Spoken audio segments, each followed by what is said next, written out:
L'Union sociale libérale USL a tenu ce lundi 28 janvier une conférence de presse à son siège à Aïbatin. L'objet est de réagir par rapport à la liste unique de l'opposition. En effet, un communiqué sur la création d'une liste unique de l'opposition a été rendu public le mercredi 16 janvier 2019 à l'issue de la rencontre entre les anciens chefs d'État, Boni Yayi, Nicéphore Soglo et d'autres ténors de l'opposition.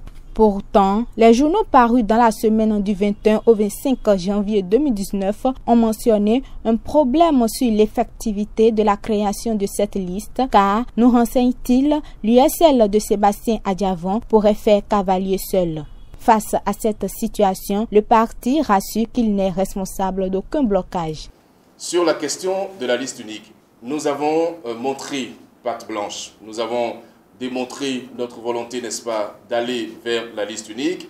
Mais à la date d'aujourd'hui, nous constatons que malheureusement, cette liste unique n'a pas vu le jour. Et nous sommes à quelques mois seulement des élections. On se demande encore s'il est possible pour nous d'avoir la liste unique de l'opposition. On ne saurait dire que c'est l'Union sociale libérale qui bloque quelques négociations que ce soit. Non, nous réaffirmons encore ici, à l'attention du peuple béninois et de toute la communauté nationale et internationale, que nous sommes pour la victoire de l'opposition.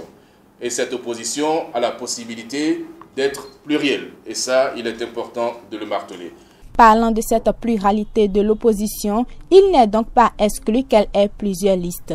Aujourd'hui, ce serait illusoire de continuer à dire à l'opinion que l'opposition veut aller en une seule et unique liste.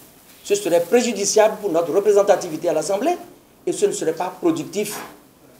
Vu les objectifs que nous nous sommes assignés, à savoir abroger les lois liberticides, voter des lois pour amnistier ceux qui sont exilés politiques, ceux qui sont des exilés politiques, ceux qui sont des prisonniers politiques, nous ne pourrions pas atteindre ces objectifs. Et nous avons dit dans une certaine mesure que stratégiquement, les FCBE peuvent quadriller tout le nord du pays et l'USL, dans son entièreté, je parle du bloc USL, peut quadriller toute la partie sud du pays.